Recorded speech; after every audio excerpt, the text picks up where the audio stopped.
Good evening and welcome to tonight's Slow Ways survey training. My name is Dan Raven-Ellison. It's an absolute pleasure that you're here this Thursday evening to go over this important piece of work that I hope you'll find interesting, intriguing, inspiring. We're just going to wait a few minutes to see if anyone wants to come along who's been watching TV and they're just running a little bit late. In the meantime, I'm going to put up a poll question just to find out whereabouts in the country or countries people are at the moment. So this is a poll they're asking, where in Great Britain are you? More northern, southern, western, eastern, or elsewhere?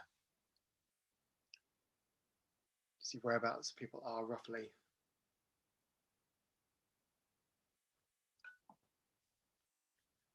It's great seeing this as more people arrive. So 88% of people have voted very nearly. 493 people on the Zoom so far. If you're watching on YouTube, I apologize that you can't join in the polling here on Zoom as well. We'll just wait until 3 minutes past the hour and then we'll get going.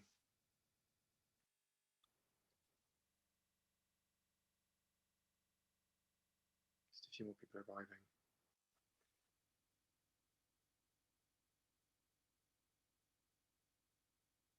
I'm going to share the poll results now so everyone can see. So majority of people on the Zoom, 41% are in southern Britain. I'm not sure where those people would put the southern divide, where you would consider northern or southern to be.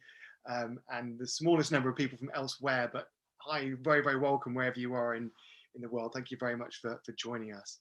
So I'll get going then. So my name is Dan Raven-Ellison. I started the Slow Ways Initiative just over a year ago now. And it's been quite a journey getting everything ready to this point where we're able to launch the website on Friday. And I very much hope that you've had an opportunity to see one of the earlier webinars where we've gone at length for half hour, 40 minutes or so through the history of the project and what it's all about and what we're trying to achieve and how it all works and how we're designing it all. So today is really going to be focusing far more on how you actually survey a slow way route, which is a bit more of a deeper technical question. And I'm going to be making the assumption that you already know some basics about slow ways. You've already bought into the basic idea. But what I'm going to do is I'm going to take you through some very, very basics of what the thing is all about. Then I'm going to show you through the website, just show some basic things about how that works and the way that we've thought that through. Just for a short time. And then I'm going to take you through some survey training where essentially what I'm going to do is not talk you through the survey training, which is directly on the website that we expect everyone to do and to read, but take you through some of the most important principles. And then I'm actually going to answer a survey myself, which may be quite detailed for some of you on a Thursday evening at 7 o'clock, but hopefully actually seeing an example model to you will help to answer many of the questions you might have. And then we'll have some time at the end for some questions as well. And what you'll see on the Q&A feature at the bottom of the screen, and where you're welcome to put questions in throughout the session, although I recommend maybe holding off questions more towards the end because you don't quite necessarily know what we'll be covering.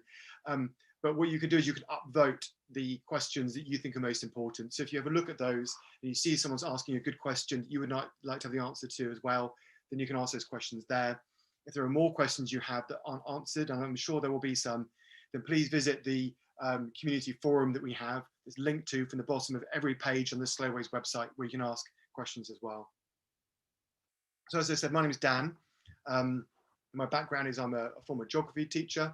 I am a geographer. I'm a National Geographic explorer. And I started the Slow Ways Initiative just over a year ago now. And an awful lot has happened since then. And it's just been super exciting to see it all coming together over the last week or so. It's really worth saying at this point that all the people who have been volunteering on the initiative, all the people who are helping to sort of drive it forward, you know, we all have expertise in various different areas, but we're very much learning on the job in terms of how to make some of this as successful as it can be. And as we're learning, we're improving the website, we're making improvements, we're listening to things that people are saying. And so even just in the last week, there have been some significant improvements to the website from that learning, from listening to people. And just in the same vein, An awful lot of thought has gone into the Slowways survey. It's an extremely ambitious thing that we're asking people to help us with. It's ambitious both nationally in terms of what it means for creating an incredible amount of wealth of information that people can use, but it's actually also asking a lot of individuals who might be walking considerable distances as well. But despite all that, this is an iterative project. We're learning. The survey will not be perfect. It will not work for everybody. But what we can do as we move forward is listen to each other. We can learn. We can make refinements. We can improve. I very much hope that's the spirit in which you'll enter into this initiative with us, but also with a pinch of patience as well, remembering that we're quite a small team at this end. So it can take us a while to respond to things sometimes. So the more that forum can be used for people to help each other through peer support, the better as well. So what I'm going to do now is I'm going to share my screen, take you through a short presentation, show you around the website, and then go into that survey and then take any questions you might have. So I'm just going to start off by sharing my screen now. So Slowways, how to complete a Slowway survey. So just to say, you're very welcome to use social media to take photographs or screen grabs and to tweet along. The hashtag is Slowways. So just to start off with, I just want to pay thanks to the various different partners that have helped to fund the Slowways to this point. Sport England through their COVID Innovation Fund, Pastoral, who are focused on getting people out of cars and using more sustainable active transport, Kestrel Trust, that helped us with some very early seed funding just to help test out the idea, and the Pilgrim Trust, who are very keen to get more people walking on Slowways who maybe would otherwise not have heard about them if we don't actively hunt those people out and get them involved. And then a range of geography partners at the bottom there as well, who have provided technical support. And since we launched the website last week, a number of things have been happening.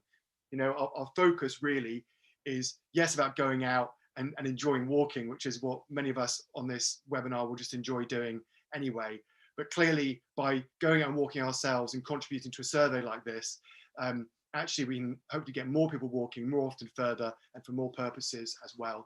And certainly I'm really inspired by this point about how can we encourage more people to go further for more reasons, whatever they might be. So this week, since we launched last Friday, we've had a number of achievements around that particular mission. And these numbers really quickly add up. So 6,430 people have signed up in the last week. They have reviewed, well, some of those people have reviewed a total of 2,649 kilometers of routes. That's a lot of walking collectively in a week, which is brilliant. Nearly 3,000 routes have been downloaded. Nearly 400 routes have been uploaded that collectively stretch for over 6,000 kilometers, and 586 place surveys have been submitted. Thank you very much to anyone who has contributed to any of that effort in the last week, to any of those numbers, and for anyone who contributes to the next week of numbers as well. So phase one of Slowways was all about creating a first draft and a provocation of the Slowways network. So last year, 700 volunteers came together online during the first lockdown and co-created 7,000 routes that stretch for 100,000 kilometers, connecting up 2,500 primary destinations.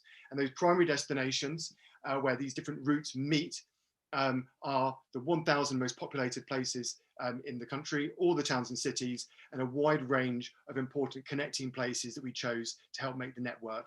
The network does not connect at the moment everywhere in the country, nor does it use every footpath. Instead, what it's doing is it's selecting a smaller number of them in a particular way to create this geometric network that makes it easier for the majority of people to see how they can move around on foot or by wheel through the country.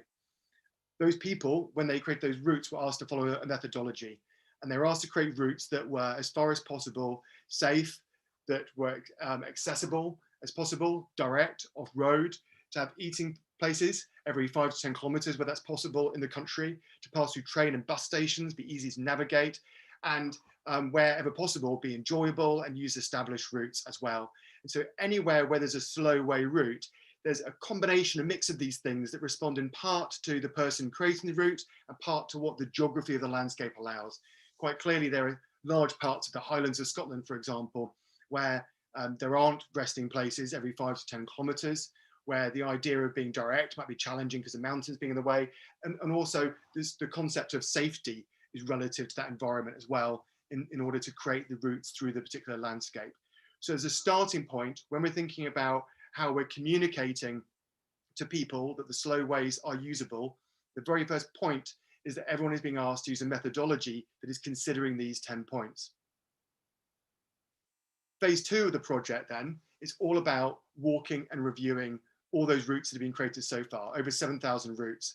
So you can imagine, like this map here shows, that we've got these thousands of routes crisscrossing the landscape here, connecting up lots of places, going from Wales over to the West Midlands and down into the southwest towards Bristol.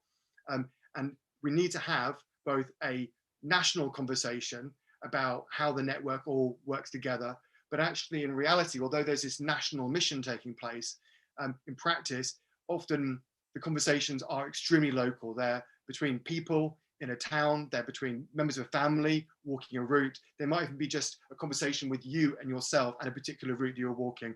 And I've been really pleased to see a few people tweeting this week who are going on triangular walks, where essentially they've set off in the morning and walked one of these triangles that you can see here, rather than doing the typical circular walk that many people might have heard of. So what we've asked people to do is to choose a route that they would like to walk, to go walk that route, and then to go onto our website to review that route. And they've done that using the website that we've created. I am going to be going into the survey in a moment, but I want to just show you a quick tour of some of the key parts of the website, so the survey, sorry, actually has some more context.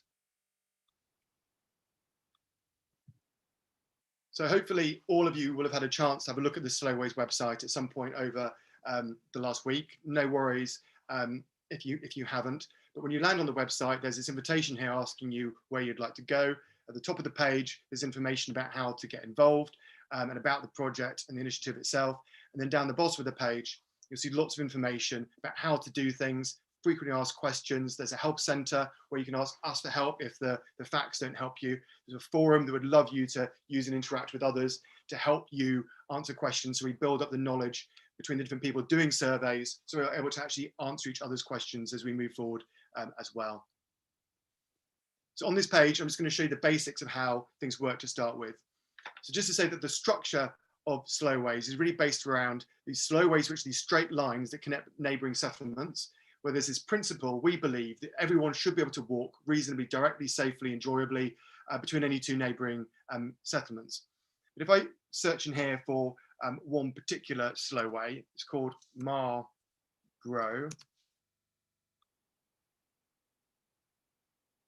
Here we go. This is a slowway that connects between Margate and Broadstairs over here. If I click on Marlborough, what we'll see is there's actually two different route options for completing this particular journey. So I'm going to click on Marlborough 1. This one has actually already been surveyed, and I know that because there's a couple of lit up grading symbols just here. And when someone lands on a route page like this, they've got a range of information that can help them decide whether or not a route is desirable or suitable for them or not. For starters, they can actually use the map itself, and they can zoom in and look at the landscape that way. And on the page itself, there's a choice of different types of base layer of maps that can be used as well. And if they want to, you can also look at all the slowways. I'm just going to change the base layer again. Look at all the routes in that area and all the slowways as well. But I'm just going to leave Marlborough 1 on for the moment.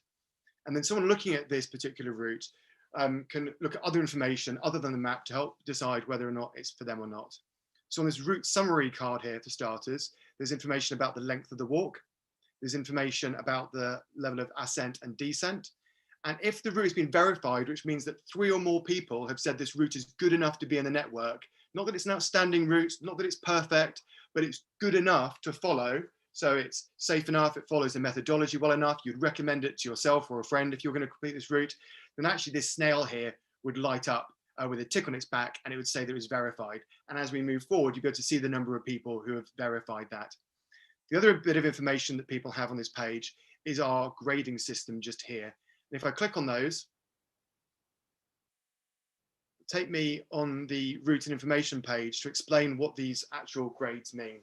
And when you complete your survey, the survey will ask you questions which will lead to the different grades being assigned.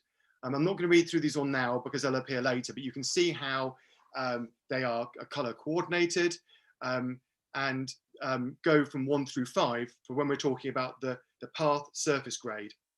So this is the quality of the worst part of the path, even if it's just 1 or 2 meters long. Then below that, there's a second grade called an access grade, where what we're saying is there an obstacle or a barrier there that would mean that someone cannot complete that route if maybe they're using a wheelchair or a scooter, or maybe they've got really bad knees, so that, you know, we're telling them that there's at least one stile there or something, or whether, for example, that it's stile, step, barrier, obstacle, completely free.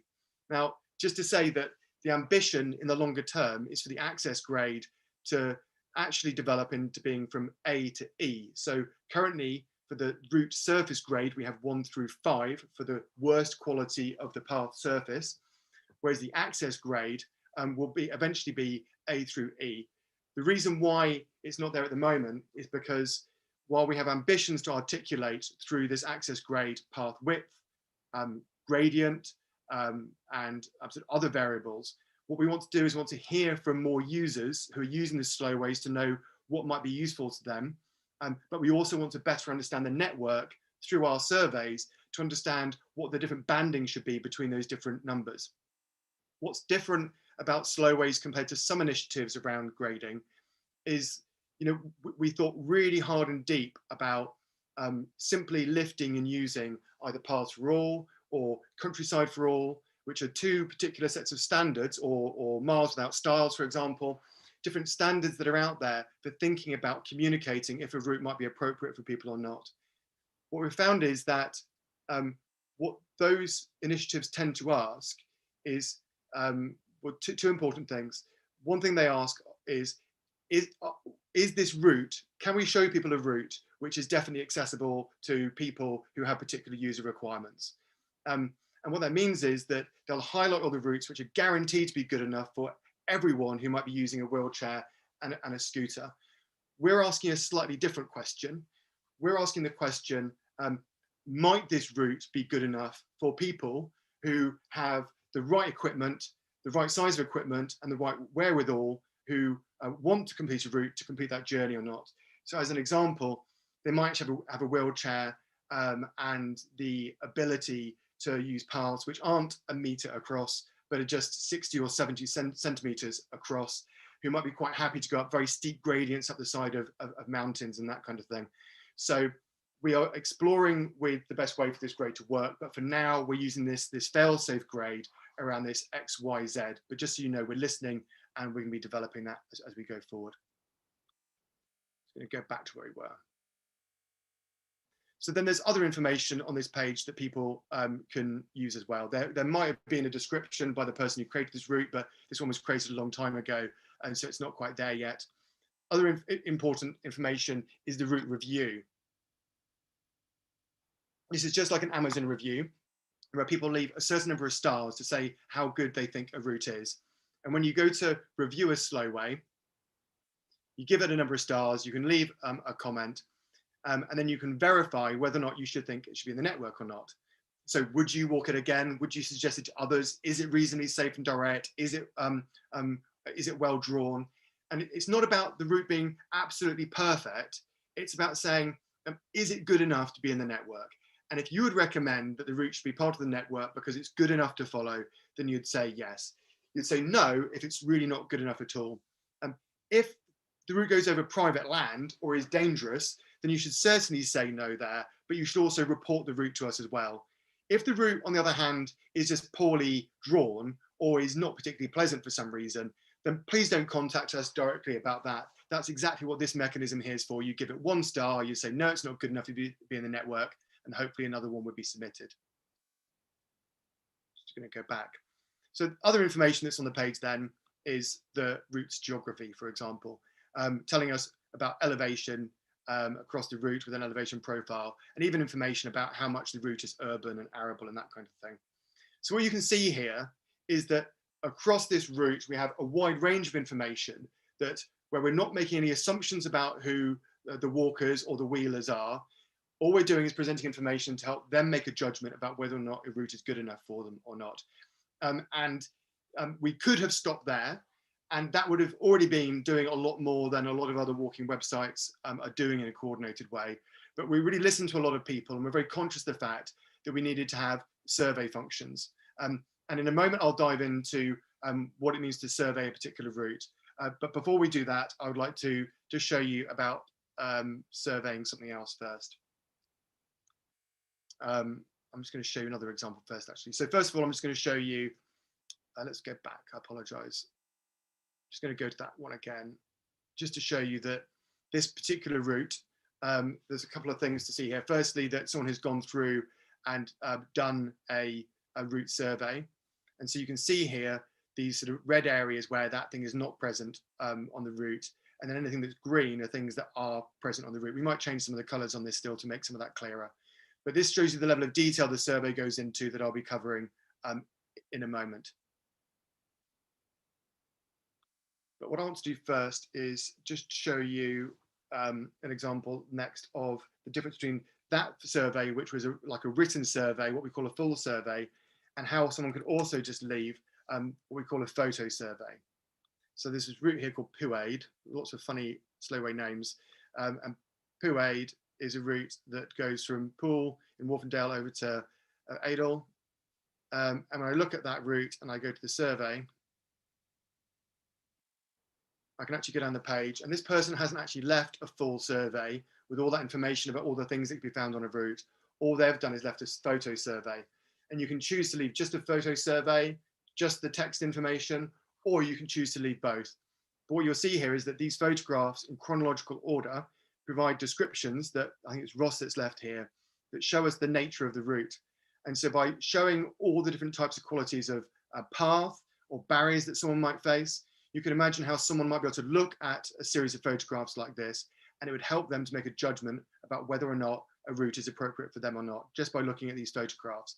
So we wouldn't say to sort of photograph a route every sort of 10 meters or so, but when there's a significant new chapter in that route that articulates something different about it, it's very useful for people just to see photographs, even if there aren't things like measurements there, because it'll help many people to know whether or not a route is appropriate for them or not.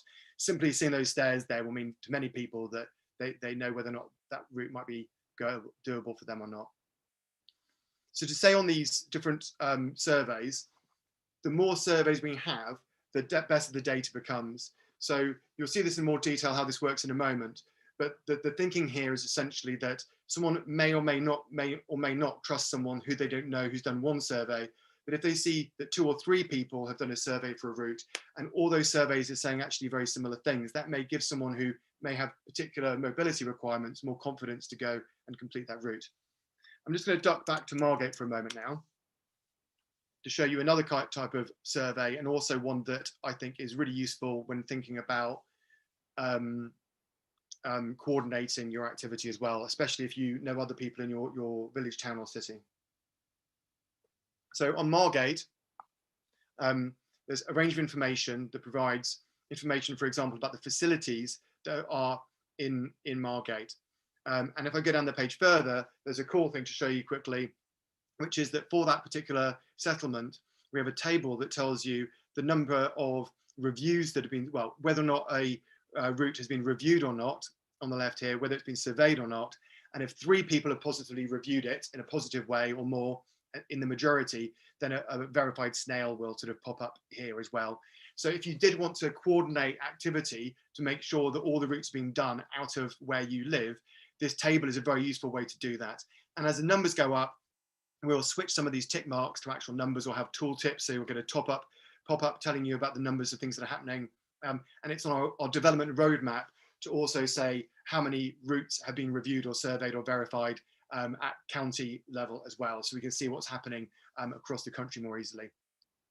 But I showed you very quickly the route survey.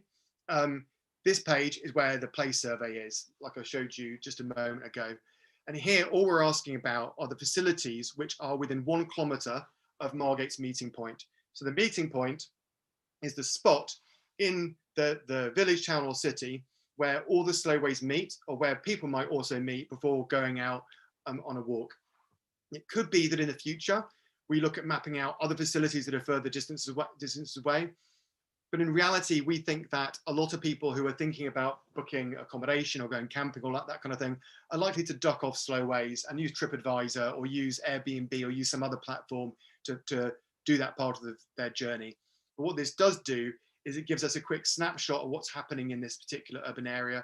And more importantly, in the future, when people are planning routes over longer distances, we'll be able to, for example, tell people, yes, we think this is a journey you could make where there's a supermarket at every stop, or there's a public toilet, or there's accommodation for less than 50 quid within 1 kilometre of all the stops. So this information is really very powerful, very useful, and we can build on this, and we're listening all the time about what might be useful. But what you can do once you've logged in and created an account is you can just click on this button down here to do a quick survey of Margate, or whichever town you are interested in. And this is not complicated at all. All you do is go through this and use a map alongside it. And if any of these things are within 1 kilometer's radius of the meeting point, and if it's like 1,001 meters, 1,020 meters, don't worry about that too much. But if it's within about 1 kilometer of the meeting point, then just tick these things off and say, for example, yes, we know there's a public toilet there, or no, there isn't a convenience shop, whatever the answers might be. If you don't know, click don't know. The really important thing is don't answer anything in the affirmative or the negative unless you know the actual answer to that. That's very, very important. Once you answer all the questions, you simply then click submit. And what happens is 2 things on this page. So firstly, the survey information doesn't necessarily appear instantly, so don't panic. It takes our system a little bit of time to upload sometimes, but there's 2 ways in which we then handle the data. So first thing to say is that the more surveys we get, the better, because you'll see that when you hover your mouse over one of the ticks or crosses, there's a small thing that comes up that says the number of people that have said, yes, there's disabled parking, no, there isn't, maybe, on that particular location. What that means is that over time, if one of those ideas is contested or people don't agree on it, at least we can see that the majority of people are saying whether something is in the place or not, and someone can make a judgment about whether or not they trust that information. If we know that information is definitely really bad and needs to be removed, then you could report a problem with the data. But what we're hoping people will do is, rather than reporting problems to us the whole time to try and work things out and to mediate, that instead you just put on another survey or add to the survey, and that will then correct the information for people on the page. That's how we're handling that at the moment. So what I've shared with you there is the basics of how the Slowways website works, and also how to complete the place survey that's on the page. And just to show you very quickly, if you haven't seen this already, I absolutely love the journey planner that we've created. I find it like really quite exciting. And essentially what this does is it allows you to click on, let's see, some lines have gone a bit wrong there. I think someone's uploaded a corrupted route, which we need to fix. What it allows you to do is click on different lines and add them to a way list, these lists of routes that go into almost like a musical playlist. I can click add again, and it builds up. And what it allows you to do over distances is plot long distance journeys. So if I go to my C2C walk here, what I've done is I've combined lots of different Slowways routes in order to create a route going from Blackpool all the way over to Scarborough by combining lots of routes. And I think this took me about 5 minutes to create this really long route.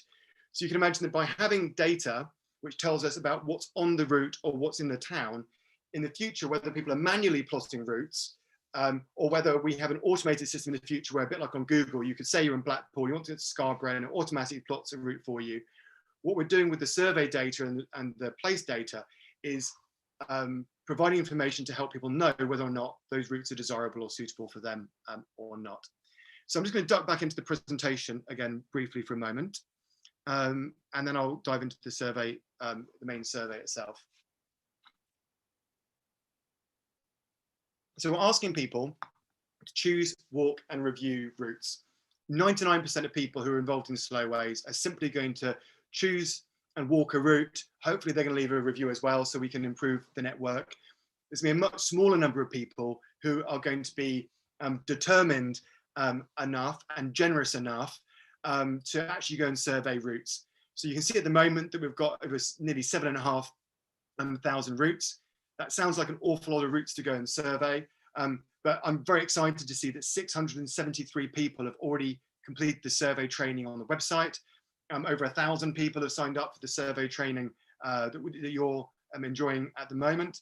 So you can imagine just with that, just with the numbers of people who we have at the moment, if on average everyone who has done tonight's training and that online survey training walked 7 routes, then we'd have it all done. And we're not racing. We've got lots of time to do this. So in practice, there's a lot of time to do this really well. So why survey? So just to say, on this, that what we're surveying primarily in this discussion is routes. And what we're doing is we're bringing together people's needs and people's desires with routes. So the point is that there are different people who have different needs and different desires. And when we're surveying routes, we need to keep in mind the fact that our needs and desires aren't necessarily the same people as others. And we need to keep in mind the fact that there'll be some people who maybe have very specific user requirements on routes that may influence how you answer questions. So very specifically, you can imagine someone who is using quite a wide mobility scooter. It's an off-road mobility scooter, but they're using a mobility scooter. Or maybe they are dependent on a wheelchair and someone helping them move that wheelchair along. Or maybe it's just someone who has weak knees and wants to avoid stiles.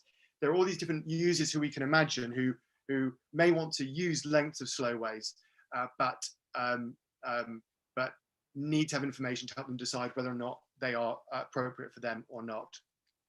So a great slowway and a great slowway survey then is helping to pull together the information about the routes so that people can know whether or not the route is desirable to them and whether or not it meets their needs or not. For the moment, we can't do this for every segment and every kilometre of the slowways. That's just too complicated. Nor for the moment can we map out every single barrier that someone will come across either.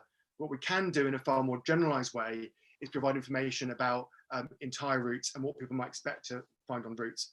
I would love to look at mapping out actually every single barrier that people might come across, but that's an initiative that needs to be shared between, I think, public rights of way officers, the government, all the big charities, so that it's not about one organisation doing that, but many. So we're not trying to go there yet. So the information we're collecting is around these sort of 6 main areas. Some of these break down a little bit. And the idea here is that by collecting all this more granular information, it will help people know whether or not a route is desirable and whether it meets their needs or not. And that ultimately will help people to know whether or not they can make shorter journeys between neighbouring settlements, but it'll also help people to think about planning, like I said before, longer distance journeys. Here, for example, from Swansea over to Norwich, maybe avoiding fields of cows, or trying to avoid as much road as possible, or trying to stay in accommodation that's as affordable as possible. So just very quickly, you may have seen this before, but I want to make sure that everyone understands some basics around the thinking of slowways. Slowway is this principle that you should be able to walk between 2 neighbouring places.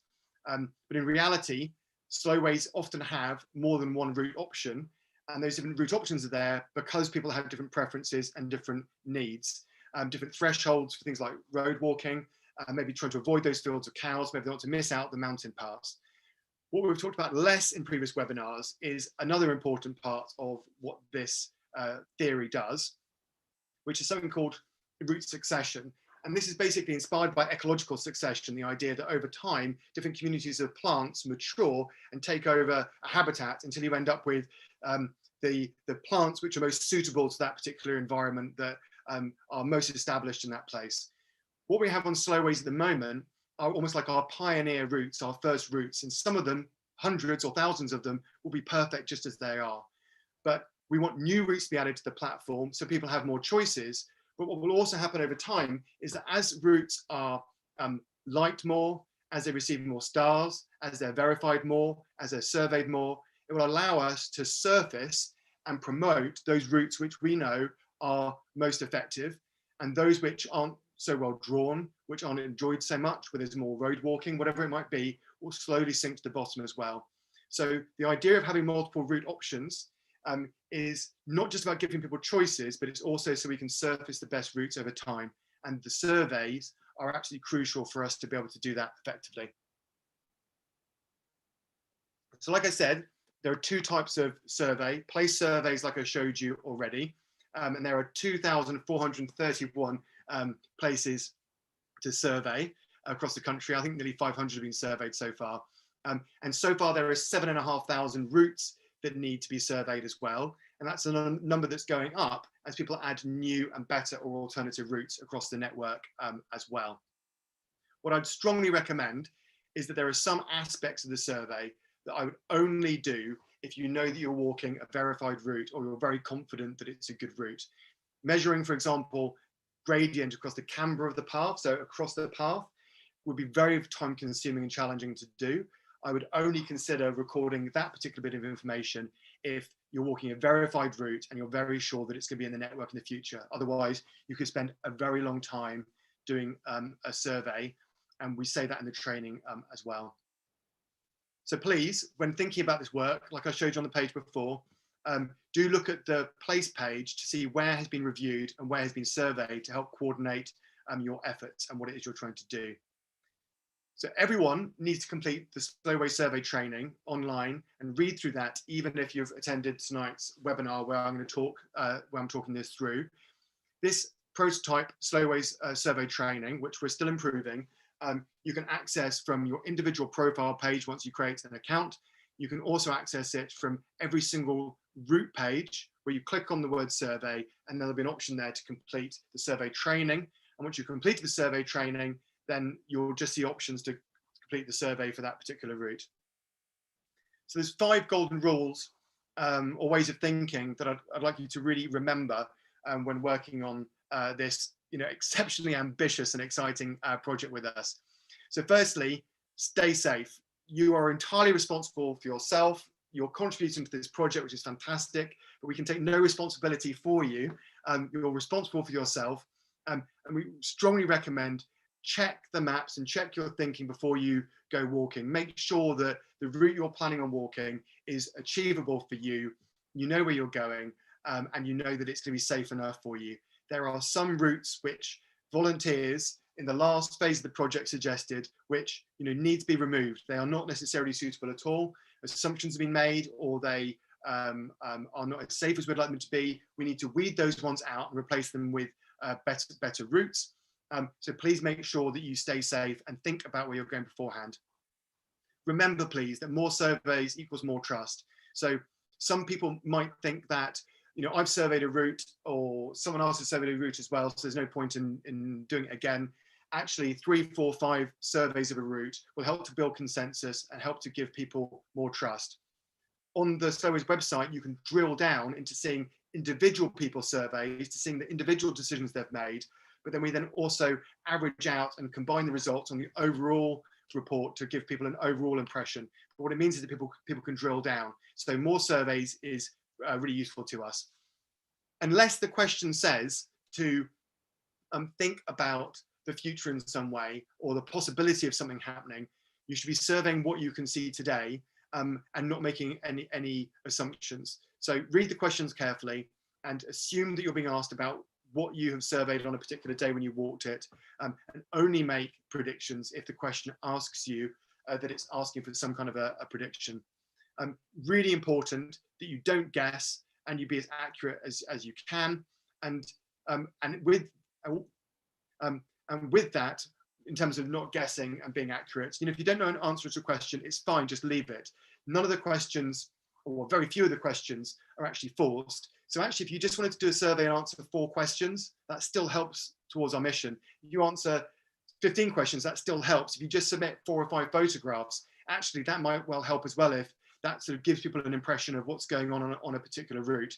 And part of that as well is that on the survey form, 0 means 0, which means that if there's a question about a measurement, like the path width, and you enter 0, like you don't know the answer, then actually the system will think you put down 0 centimeters and the path is 0 centimeters across, that kind of thing. So don't answer things if you don't know answers to them, and only enter a 0 into something if the answer is 0 to that particular question.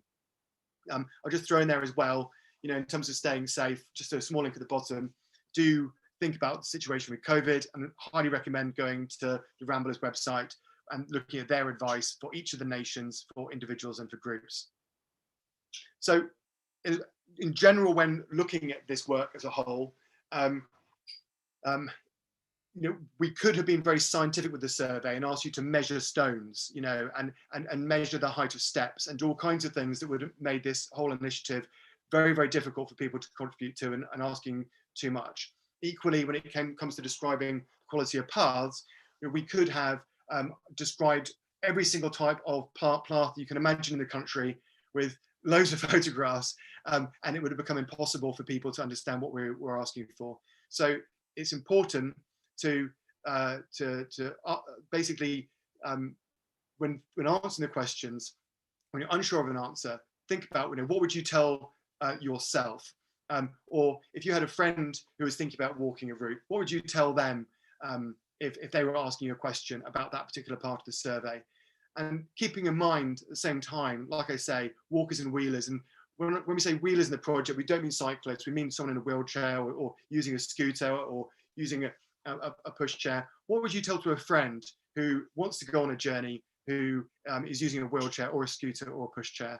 How might that influence your answer? So just keep all those things in mind when you're approaching the answers to some of the questions, and respect, I guess, the fact that, especially when it comes to the grade boundaries between path quality and things like that, there are sometimes there aren't necessarily hard and fast rules, and some paths will be very hard to position between grade 2 and 3 or 3 and 4 and this kind of thing.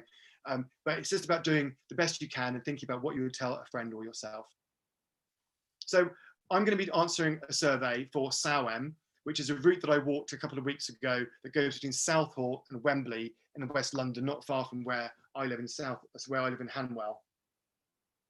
And before I go into the actual survey itself, I'm going to quickly go through and show you what this route looked like. I'm going to just very quickly, but just to give you an impression of what the route looked like in a series of photographs that would be similar to leaving a photo survey, but rather than a complete photo survey, just showing examples of the different types of path along the route. So this just shows you the start, shows you the typical type of path going through the urban area.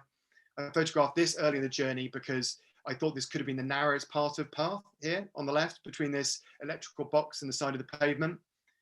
Alleyways, which people may or may not like. And then this was the next place that I measured, thinking about the path width, or the width of the route, imagining, you know, 2 straight sides going either side of me. If I was going down there in a scooter or a wheelchair, what are the obstacles that might block my way from the bottom of a wheel right up to the top of a head? And so I got down and measured between that bit of concrete you can see down the left there to the bottom of the hedge on the right hand side. I photographed this because it showed where there's like an unmarked path going through some quite deep grass. And then I came across these steps, which I photographed. I photographed all the steps. Gravel, which is very short, but may be an issue for some people who are trying to use that on wheels. And one of the first slopes that I came across, where you can clearly see from this photograph that when it rains, this gets very muddy. I actually measured the gradient of this particular slope as well. And then these parks. This was the narrowest point along the whole route. So that was actually about 68 centimeters from one side to the other. It was a very narrow gap and no clear way to get around in another place. And then this bridge going over the A40, showing that steep gradient there. And then walked down the canal and came across these sort of ramps and steps, which could be a challenge for some people. And then actually the very end of the route came around to these awful, well, I say awful, very challenging steps for people who don't like steps, and the lift wasn't working before finishing at Wembley here. And actually what I did very shortly after walking this route was I created an almost identical route that missed out all the steep gradients, all the potential mud, and all the steps, just by using my local knowledge. So for this particular route then, when looking at completing the survey, you come onto the actual route page. So here's Sawem 1. Click on the survey page, survey tab, sorry. And then it invites you here to survey this route. So I'm going to click on that.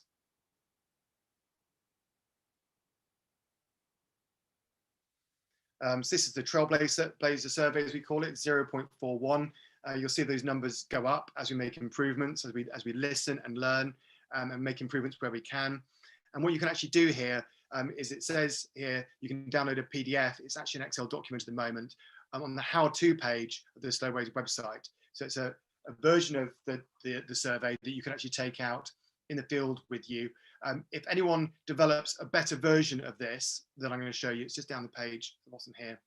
If anyone develops a better version of this that we could share with others, or a better way of doing this in the field, if anyone develops any practices, they'd be really keen to learn about those. But what you can see here is that there's a printable version of this that you could also potentially use on a tablet. It's designed so you can copy and paste it and adapt it elsewhere, or print it out directly, or you might just want to use your own notes or something like that. But on here is all the information that you need in order to complete the survey. Not everything is explained, because it's trying to summarize everything into just a couple of sides. We'll go back to the survey now. So click next. It automatically populates the route with the right name. So you don't actually need to worry about that. There's something at the back end that does that as well. I'm going to put in today's date. It then asks you if you've got any particular experience or any qualifications that might be useful. Like, for example, you're a right-of-way officer, or maybe you're an experienced outdoor leader, or maybe you're walking the route with the St. Bernard. That means that you've got that particular experience. And then you need to say whether or not you've actually completed the whole route or not. So I completed the whole route. I'd explain why if I hadn't below, if there was like a diversion or something like that. Then the first question that comes up next is about the grade that you would give the path quality itself. Now, this is describing the worst quality of path for the whole of the route, and even if it's just a very small section. So for people who are fully able-bodied, these grades will not be as useful to you as someone who is, got a hospital wheelchair, and they're trying to work out whether or not they can get down a path or not. And even just a meter or two of challenging ground could be enough to mean that you can't complete that particular journey. So the grades are very, very skewed towards people who have the most need to have information about the paths, and people who are more able-bodied and are able to cover much larger distances on their two legs will need to rely on other parts of the website for information. What you'll see here is that there's a link here to our Pinterest account. And on that Pinterest account, we've pulled together some photographs that give some examples of those different path quality surfaces that you can look at. So just gonna let that page come up.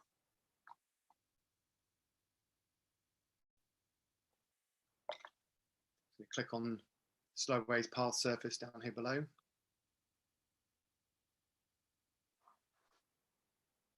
And you can see here some examples of those 5 different grades. And I'd point out that grade 1, for example, is that it is completely hard and smooth, whereas grade 2 is mostly smooth, but there might be patches of earth or gravel or something that a wheelchair could move through, but it's not sort of continuous. There's a big step up between grade 3 and grade 4. And please do take time to look at the images here, because grade 4 is essentially really rough ground. I mean, really rough ground, where we're talking about boulders, we're talking about big sections of mud, things that would really make it hard for someone to move through. And grade 5 are these really challenging environments where even someone who is fully able-bodied would likely need to use ropes or skills to get through that particular environment. So it's important to have a look at those and study those. But if you're struggling to choose between grade 1 and 2, or grade 2 and 3, or grade 3 and 4, err on the side of caution and being generous towards someone who might find that environment challenging. And remember that it's about just being 1 or 2 meters and work like that. So I know that for this particular route that I would give this a grade 3 because there are some shallow ruts, some loose gravel, some short muddy sections on that route. It's not mostly smooth at all. There are definitely some muddier patches. I click next. And then you have a choice to either do a full survey or a photo only survey. If you do a photo only survey, then that means that you'll literally have a chance to just upload photographs of the route, and only that part of the survey will be published. I'm going to click full survey, and it's completely fine to do a photo only survey. Don't feel that there's any pressure to do the full one necessarily. Now, with the full survey, you have the choice of answering only the questions you know the answer to. You do not need to answer all the questions. If you go on a walk and you forget things, or you don't write things down, or you lose your notebook, or you just like to enjoy your walk and it just feels like a bit of a chore to do a full survey, it's fine to just answer the questions you know the answer to.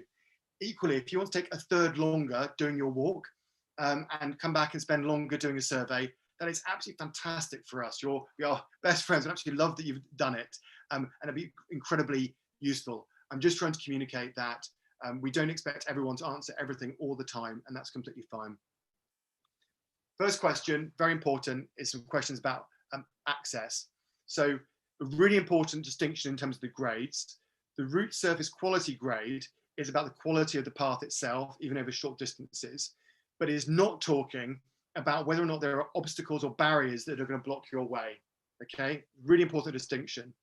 Obstacles and barriers, stiles, steps, these kinds of things are only mentioned in this access section and will be given the grades X, Y, or Z. And what I'd like you to imagine here for a moment is there may be someone who's in a wheelchair or a scooter who could quite happily get to the top of a mountain as long as there wasn't a step or stile in the way. The ground might be very rutted and challenging and very steep, and maybe a grade 4 or maybe even a grade 5 in the surface quality. But as long as there wasn't a flight of steps or a stile or a big barrier in the way, they could make their way up there. So that's why we make that distinction in this particular place. So you'd answer those questions just saying whether or not, is it free of stiles? Yes, maybe no. Free of a curb? Yes, maybe no, and so on. And I know that this particular route was free of stiles, but was it free of single steps? No, there were steps, there was flights of steps, and there were other barriers as well that could stop access. Then need to work through the survey, putting in the various different measurements. So the narrowest part of the path, like I said when I was showing you those photographs, this is imagining a straight line going down either side of you, going right from the bottom of your shoes, right to the top of your head, or from the bottom of your wheels to the top of your head, where is the narrowest part of the entire route. So that's at any gate, of any part of the hedge, anywhere at all at that moment, where is the narrowest part. If you think that there's a chance of vegetation encroaching in the future, you can put that into your route description later on. We then ask you about the steepest gradients on the route. These questions, I would strongly recommend, and this comes up in the written training, is you can work out where it might be steepest by looking at a map before you set out. But with some of these more complicated measurements, you may want to either walk the route first and then walk it again to find the steepest place, or you may want to wait for the route to be verified before doing more complicated measurements. It's up to you, but in some places you might spend a lot of time measuring gradients. On the written training, there's a video that shows you how to measure the gradients. If anyone is watching this who is talented at making films on these kinds of things, it'd be fantastic to have a slow ways film to show people how to measure gradients. The one I've shared isn't as great as I'd like it to be. You need to do this for both walking from west to east and east to west. You don't have to walk slow ways both ways to do your survey, but when you walk it in one direction, you need to imagine, for this particular question, going both ways. So good ways to remember this is that all slow ways are orientated in their name from west to east. So Beaconsfield to Slough, west to east is called B slow. So in this particular question, the first one is when walking east, so from Beaconsfield to Slough, what is the steepest gradient? So that would be going downhill if I was walking that direction. The next question would be as if you're walking uphill, walking in the opposite direction. So we're looking for the gradients as a percentage there. Then there's the question about camber that I mentioned earlier. You can then tell us about the quality of the way marking on the route. That's not about whether or not there are signs telling you about slow ways. There are no signs about slow ways, but there may be a lot of roundels with arrows for most of the route that make finding footpaths very easy to find and find your way around. So it's not about finding the name of a path in the landscape, but the paths themselves are clear with clear signage to find your way through. There's then a question about access experience. I'm not going to answer this one because I haven't experienced this route with a small pug-sized dog or a Labrador or a standard pushchair or a mobility scooter. But if you have, and you've successfully completed the route with one of those things or with a person using one of those things, then please say yes and answer that particular question like that. I'm conscious of the time, and so I'm just going to move through the survey quite quickly, but I'll hang back for questions at the end. I apologize that it's the first time I've given this presentation, but I apologize that I'm my timing isn't perfect, but for the Q&A, but hopefully it's all still working for you. There's then questions about obstacles and features. And these obstacles and features is just saying on the route, is this thing here or not? Yes, no, don't know. And this is about at this particular moment in time. It's not about predicting it for the future. It's about right now. Are there kissing gates? Where's the cycle barriers? Is there a ladder that you need to go over? Is there a dangerous road to cross from your perspective? Is there a railway crossing? Yes or no. We then ask about challenges. So this now is a more question of could. So is it likely to exist on the route without being pedantic about it? So is it likely that someone may have to do some scrambling or some swimming, which we're not aware of any swimming routes yet, but might that be necessary, or climbing, or might it be very slippery when wet? So for each of these, yes, maybe, no, don't know. And on the survey that people will see on the front end, if 5 people have completed a survey, then we'll be able to see how many people have said on the tooltip whether or not that thing is there or not. We then ask a question about facilities.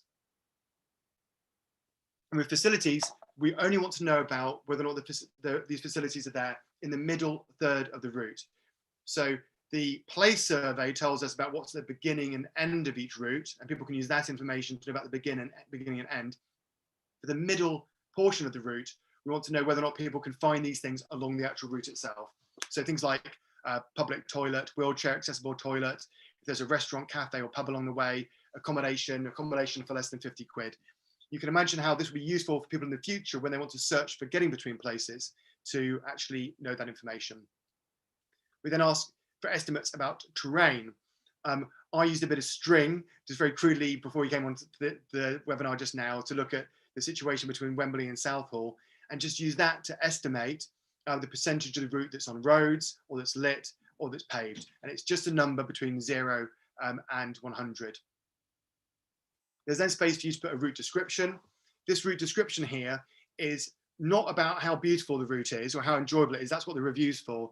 But I previously created this short description, which tells someone about, from a more technical point of view, what they might expect from the route itself. So I've said there are a number of significant obstacles and potential barriers for anyone who is wheeling. These include 4 sets of steps, ramps with steps on them, a 5-meter section of loose pebbles. The route also has a section of steep gradient that I've photographed. I'm going to post an alternative route that skips all the steps and potentially muddy sections, which I have created. You then share which season the survey was created in, so that people know the context in which it was taken, and provide information about what the weather was like as well. There's then space for you to tag the route. And also, if you're an expert, but only if you're an expert, if you're a trained expert, a right-of-way officer, you've done a course with Ramblers, you've done a course on Miles Without Styles or something like that, then you can give a professional opinion on whether or not a route is suitable for people with these different requirements on the page here. I'm nearly through this now, just looking at the timings. There's then space to flag if there's a particular problem. So you can tell us here if you think a route is dangerous, it doesn't use the right of way, or that the route quality itself is drawn too poorly. Flag it here, but do also report it on the route page itself as well. It then says, do you have any photos to submit? Say yes. I'm going to say that I have examples of photographs on the route. Click on that, click on the plus symbol, and then I can select images to upload. So I'm just going to pick up one of these ones from my Southall route. That's uploaded, and then I can describe what I can see there, which is routes over the path, which will help people know whether or not that's useful to them or not. I can say how far into the route it is, and then say what the picture's of. So actually those routes over the path are both about path quality, but they are, I'm going to say, also about a potential barrier in this case. I can then hit plus, and then I can add another photograph as well. And that will, like the page I showed you before, create a continuous stream of photographs that people can then use to make a judgment or not. When you're finished, click yes, click next, and then your route will actually be submitted. The survey itself may not appear straight away. Don't worry too much. Our system takes a while sometimes to update. So that takes you through the basics of how to complete a survey. I'm very apologetic for the fact that my timings are slightly out in terms of having extended period for questions. But what we'll do now is I'll just say, if anyone wants to go and watch some TV or whatever else, that's completely fine. I've covered the main presentation, and And what I'd ask you to do is, if you're going to do the survey, do a survey, make sure you've done the survey training, which you need to do to be able to access it. This is a big, ambitious project, and having the data for people to know whether or not these things are on routes or not will be extremely powerful for people when making judgments about whether or not they want to walk these slow ways or not, whether it's suitable for them or not. And this is just the first stage of this process of creating, hopefully, a very powerful review process, where in the future we might be able to map out individual barriers that come and go. We might be able to provide very useful information on where things are accessible or not around the country, that could then lead to path improvements and other things. So taking the time to contribute these surveys, I think, will have a big impact on individual people's lives, but also can have an impact nationally as well. So that is my hour. I'm going to say thank you very much for everyone who's listened in at that point. But what I will do is I will hang back and take some time answering questions for anyone who had any questions. And apologies again for running slightly over. So I'm going to start at the top. Please do put thumbs up for questions you'd like me to answer first. I'm just going to take a sip of water. You can imagine I'm a little bit parched. So Alison says, are you selling the hoodies? Yes, I'm selling the hoodies. You go down the bottom of the website. There's a button there for the shop. If you click through, you can buy hoodies and t-shirts, and all of the proceeds or any profits that are made off them, we're putting into a special travel fund, and that fund will be used to pay the expenses of young people to go on slow ways journeys who may not otherwise have the opportunity to do so, or wouldn't have otherwise done so. So all the money will be ring fenced for that particular purpose. And on the back, you might quite like, is the Slow Ways Network as well. And we're going to be slowly doing t-shirts and hoodies for all the counties of the UK as well, which I'm excited about. So yes, you can get them. Please do get one. Duncan says, I'm interested in creating a route between two landmarks that are not currently on the website. Is there a way to suggest a new connection? So Duncan, at the moment, we're focused on creating a really strong network between the most populated places in the country. In the future, we might add new layers to allow people to add points between any two places, but there are other websites for doing that. What I'd ask you to do is visit the Slow Ways website, go to the forum, and use the forum to loudly make your case for the places you would like to see in the network for that purpose. Richard says, if I think a slow way would be improved by diverting it for part of its length, is it possible to amend that route, or would I need to upload a whole new route using a suggested detour for people to review? Great question. You can imagine that we don't want to get into the process of negotiating, re-editing routes that other people have submitted across thousands of routes. So instead, what we're doing is we are developing our knowledge based on our knowledge and our routes based on routes that have already been submitted. So please take a route that was there before that needs to be given a detour, download it, edit it in something like OS Maps or another platform, and then re-upload it as a new route option. And then hopefully what will happen is, if your route option is better than the other ones, then that route will be reviewed and rated more highly than the one that you are replacing, or it might be better for some purposes. So that is the design process we're using to continually make the network better. You can imagine having conversations between people about micromanaging the editing of individual routes would be a very, very challenging thing to do, if not impossible. Penny asks, are there any principles for crossing roads, dual carriageways? Should the walk loop to a specific pedestrian crossing point? Yeah, we want them to be as safe as possible, but we do ask people to flag and tag routes that the people think are dangerous. But we also use the word of talking about acceptable road walking, or thinking about acceptable road crossing. And we use the word acceptable because acceptability is relative to different people. And some people who might think that something's very unsafe, someone else might actually feel quite confident and okay about. So what we'd like to see is multiple reviews and multiple surveys, so we can see where there are issues with dangerous places, or where dangerous places are actually flagged through our flagging system. And then those routes can either be removed, or people can look at those routes and say, yeah, I don't fancy that particular road crossing, so I'm going to take a detour. Ideally, though, even if it's just a small change, you would make an edit to the route, you download the route, suggest a new route, which makes better use of road crossings. And then in the description, you can say that this is a better route because of the road crossings. And actually, that Margate example I showed you, the second route that was uploaded between Margate and Broadstairs was by the person who reviewed the first route and then they uploaded a better route using their local knowledge that basically cut out a whole load of roads that wasn't very pleasant. I hope that answers your question. But as a principle, we want to make road crossings as safe as possible wherever we can, but it is inevitable that there's going to be some places where the only place a footpath and someone can cross a road is not going to be as safe as we would like it to be, but we would like to give those routes, poor ratings so we can be aware of those and flag those to people. Someone who's anonymous said, I would like to walk the routes, but I've been unable to download the routes. To make the site fully accessible, there needs to be a free way of downloading the route maps. So 2 things. Firstly, if you're downloading the route comes in something called a GPX file, which is a little bit like a PDF document or an MP3 that you listen to your music in.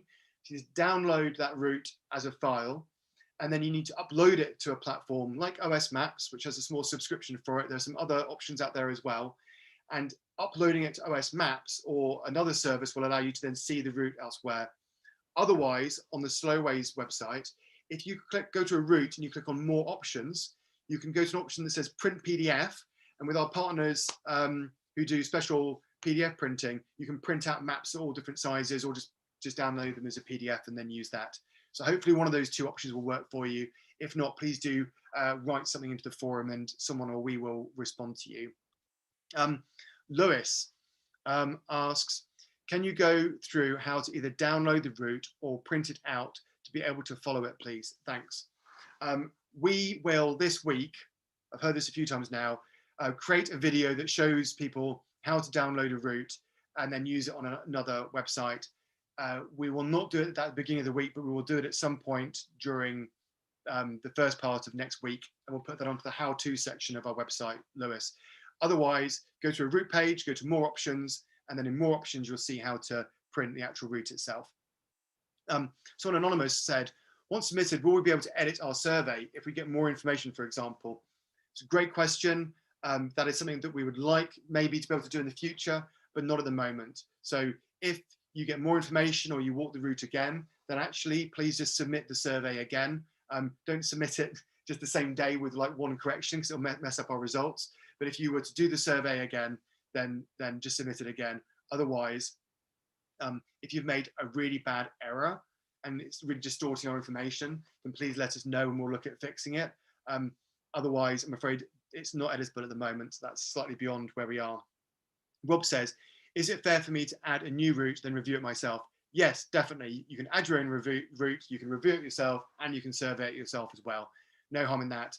But 3 different people have to review a route in order for it to become verified. So you can't twist things around too much unless you ask all your friends to vote for it, which please don't do that. Jill says, please, could it be possible to upload more than 1 photo when reviewing? Yes, Jill, thank you. Good shout. We've just had a technical journey doing different things, and Darren, who's doing our website, is adding the ability to add more photographs soon. If you're doing a survey, you can add unlimited photographs, and you'll be able to do 5 or 10 photographs very soon. Good shout, Jill. And Wallism says, can a slowway use a well-established permissive path, or does it have to be on a public right-of-way? Great question. As long as there's a legal right-of-way, you can use it. So it does not have to be a public right-of-way. Permissive footpaths are fine. So are areas of open access. Up in Scotland, the right to roam gives a lot of freedom as well. It does not need to be on a public right-of-way.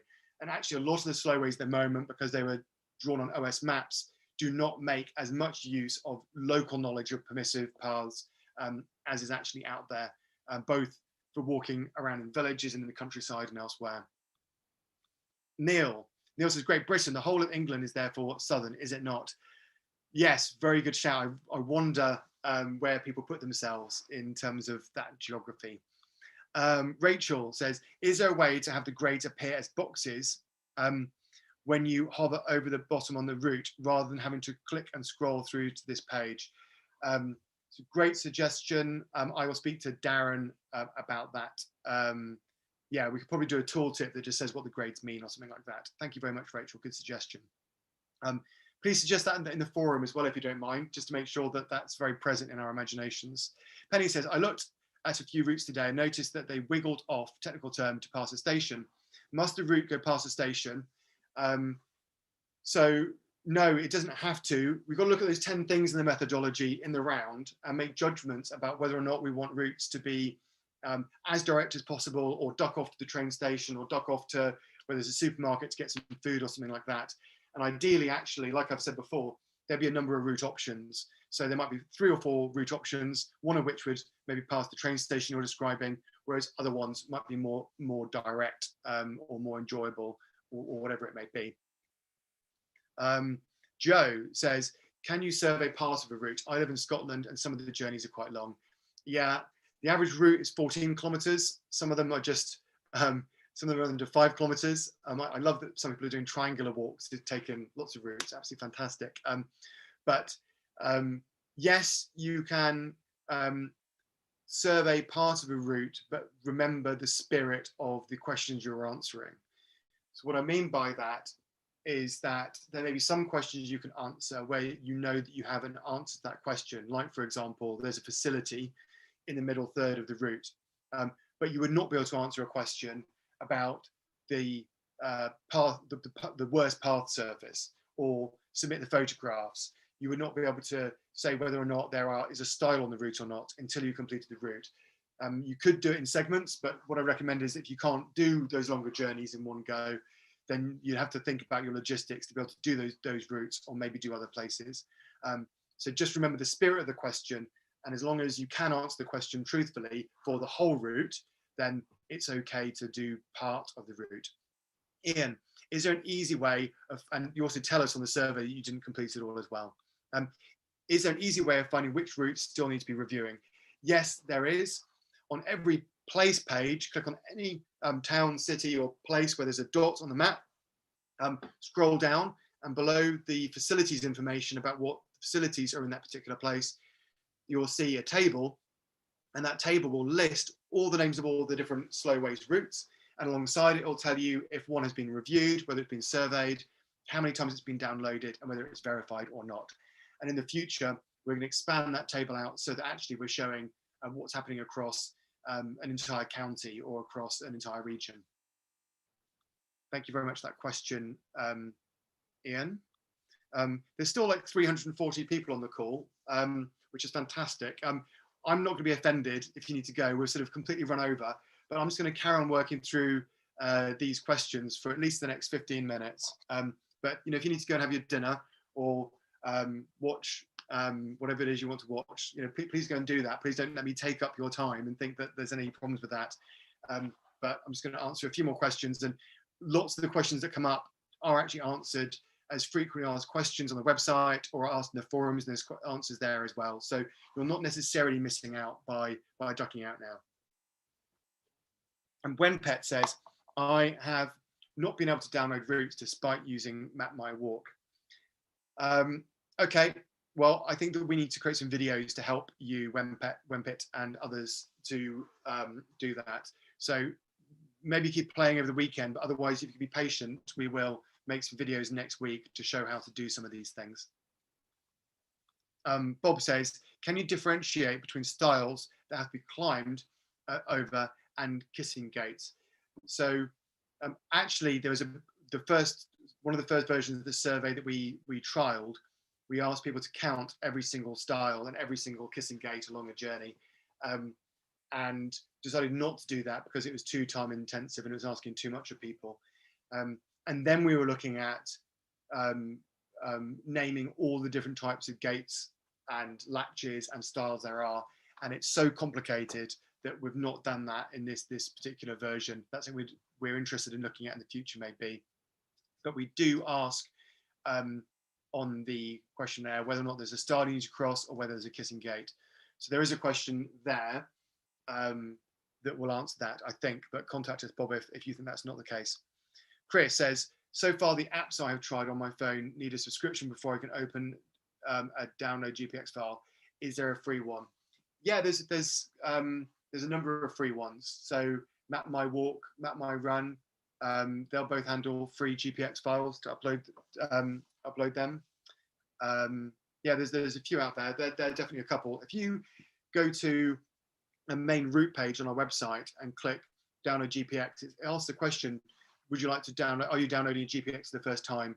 Say yes, click through, and then there's a page there that explains about different options for GPX files. So hopefully that will help you. Gwen again says, I also need a free download site, keen to help, but I've not been able to download a local route. This is disappointing to hear. So we're going to do this video for you. Please do think about things like Map My Walk if you don't want to pay a subscription. Otherwise, if you go to more options on a route page and then print, you can get a printable map and just do it the traditional way that way as well. If you even wanted to, you could get your local OS map and get out a highlighter and trace your route out on a bit of paper. There's nothing wrong with that at all as well. I do that a lot of the time myself. I like paper. Rod says, I love kilometers.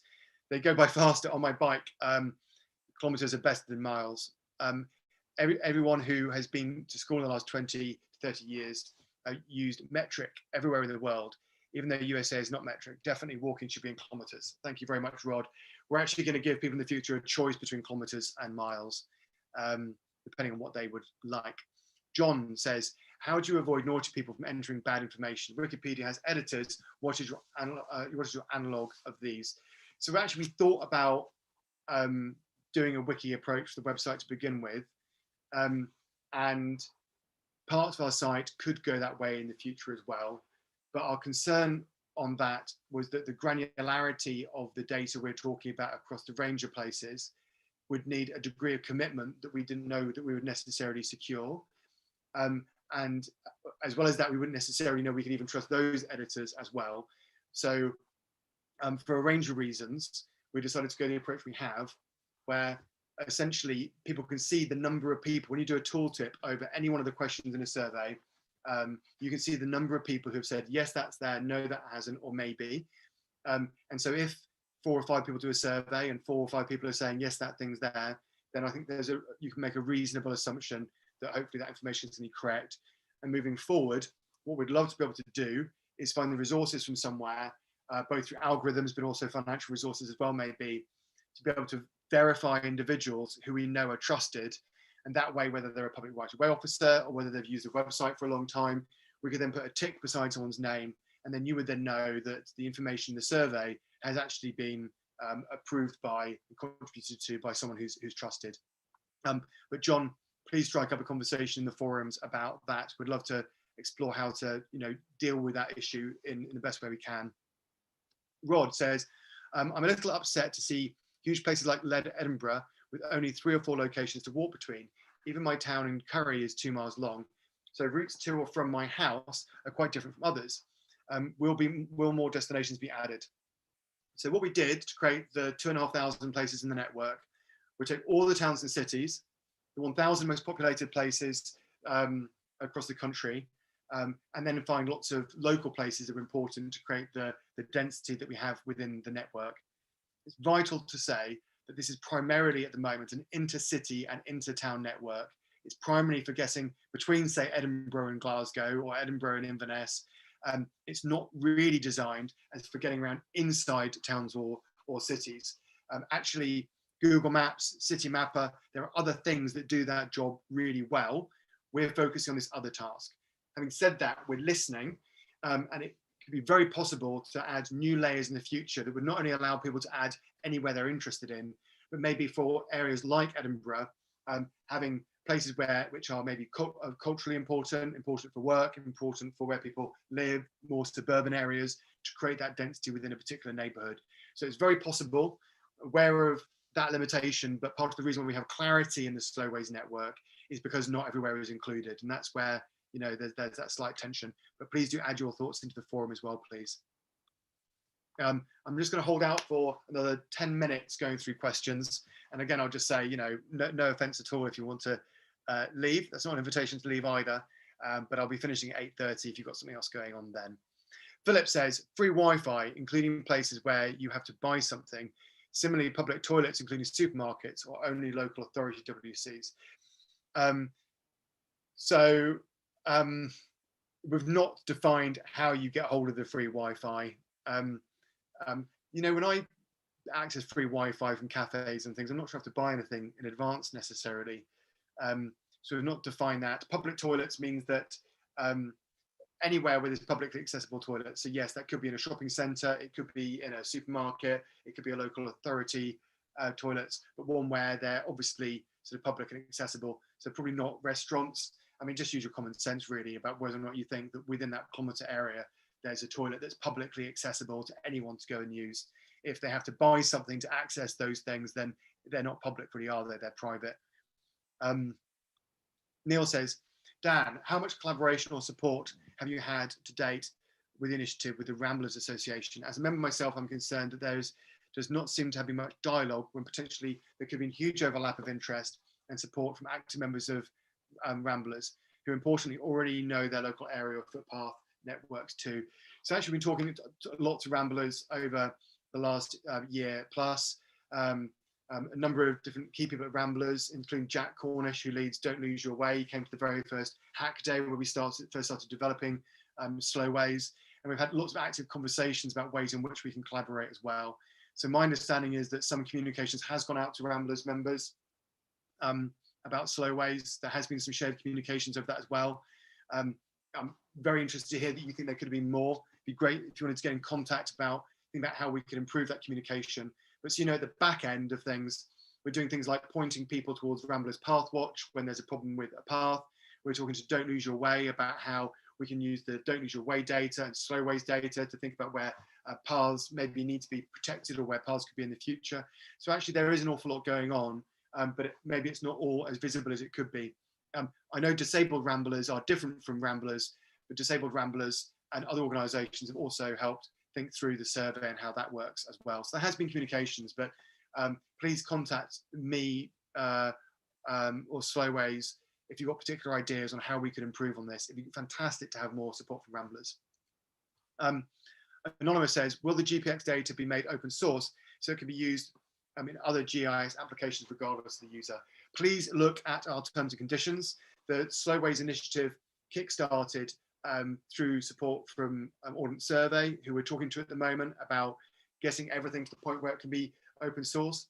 As it stands, all photography or words or surveys are through a Creative Commons license, which you can read more about on the website. We want to get to the point where the whole of the Slowways network is all freely available through an open data license, but we're just dealing with some issues at the moment. If you read our licensing information, you'll see that anyone can use the routes for their own personal use for anything they want, but we're trying to move as quickly as we can towards being open data. So we just need a bit of patience around that, but that's where we want to be.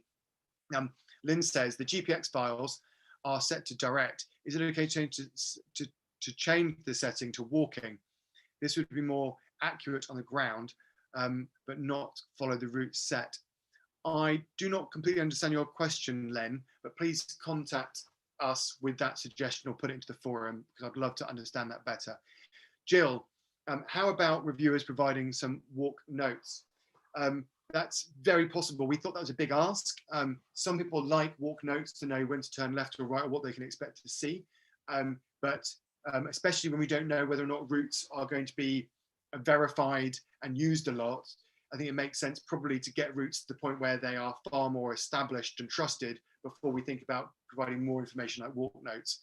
Having said that, there's an awesome person over towards Herefordshire who's done about 6 pages of notes on one particular slow way, absolutely incredible stuff describing the routes and the way to follow them. So we'd welcome that kind of thing, but I'm just aware of people not putting in a lot of time doing things like walk notes, when you can imagine if there's 3 or 4 competing routes, that one route might sink to the bottom that someone spent a lot of time on. So it's trying to find a bit of a balance. Jack says, I noticed there are 2 websites, one a beta site. What's the difference? Actually, there's just a beta site now, but you can use different web links to go there. And beta just means that we're communicating that it's a still work in progress. It's not the finished website at the moment. We're still developing it. Penny Patterson, hi there, says, where town information is collected, could some aspects, particularly campsite, be how far away rather than within 1 kilometre? Yes, they definitely could. To be honest, I think that when we want to put that sort of quality of information in, what we're likely to do is take camping data from Cool Camping or someone who's mapped out all the disabled toilets in the country, and at some point just have maps that show people where all those things are, and then we can be more clever about how we say to people how far away things are. But for the moment, we just want to know you know, if you're going to be arriving in a town or a city or village, whether or not those facilities are nearby, if you're doing that. And it's mainly so when we're thinking about someone planning a journey from, I don't know, Slough to Huddersfield or something, we can tell them what they'd expect to find all the way along that route. But it's a great suggestion. I think that there'll be a way for us to do that in the future, but not just yet. But thank you. Wenpit says, could there not be a facility to download a route directly from the website? There is a facility to download a route directly from the website. Every route page, there's an option which it says download route, just download that. But Slowways is not a navigation website, so you then need to upload it again to a navigation app or download the map as I described before. Ed, just 4 more minutes and then I'll stop. My voice is going as well. Ed says, many footpaths outside the popular walking areas are in poor condition. Lack of signage, overgrowth, failure to reinstate paths. What are the chances of cash-strapped local authorities carrying out remedial work? Well, that's a really interesting question, isn't it? All I'd like to suggest, Ed, is that the more we use the paths and the more we love the paths and the more demand there is for them and the more political demand and capital there is in looking after them, the more likely that is to happen. We seem to be able to manage to do it for our roads that do an awful lot of harm for a lot of people's health. Maybe we should be putting more investment into our paths as well. Lynn says, does accommodation have to be literally on the route, or can you advise a short, less than half-mile detour? It needs to be on the route, but yeah, I mean, if it's like a few hundred meters away from the route, it's completely fine. Not like miles away from the route. Just be reasonable. You know, just think, you know, if you were walking this route and someone said that there was accommodation on the route, would you be disappointed if that distance that you're having to walk extra would be there? Ultimately, we're not saying where the accommodation is. So someone would have to be using Google or some other website, booking.com, YHA, whatever, to find where that accommodation is, to work out where it is and what that detour would be like. So yeah, half a mile, completely fine. Mile or more, I think it's pushing the limit, especially when you consider that when we talk about the places at the beginning of routes, we're saying we want to know about what is within 1 kilometre of that starting point. But it's a good point, and we should clarify that within our guidance as well. So thank you very much for that, Len. Rebecca, hi Rebecca. What happens if a large number of people all verifying supply photos and text for a route? How do you keep it coherent and not overwhelmed for the user? So firstly, we don't ask for a lot of text on the surveys, and most of the information is yes, no, maybe. So on the overall report, what you'll see is that, for example, 5 people have said that there's a style on this route, or 10 people have said that this route is suitable for walking with a big dog, something like that. So that information is there. And then the photographs themselves, you then click on a person's name and the photographs they took, so you can look at one person's set of photographs at a time. In the future, we'll probably be able to get them onto a map so you can actually see where the photographs were taken. But I think that should be clear enough. Okay, loads of questions. What I'm going to do is I'm going to copy all these questions, and over the next few days, it won't happen straight away. After the bank holiday weekend, I'll be looking over all the questions and seeing how we can improve our frequently asked questions on the website and improve our training to help answer some of these questions. If you have points of discussion, please do put them into the forum, and we'll see if we can improve things there as well. But you know, we've had, I think, about 1,000 people on the call this evening. We're down to the last 177. So thank you very much, the last 177, wherever you are in the country, for persevering and for all your questions and all your interest and all your enthusiasm. I really hope you enjoy walking Slowways and doing partial or total surveys on these routes. I think we can do some really extraordinary things together. So thank you very much for your time. I hope you have wonderful long weekends when they come, and when you get out walking these routes. Please do use the Slowways hashtag. Thank you very much for all your time and interest in the initiative so far. Take care. Good night. Bye-bye.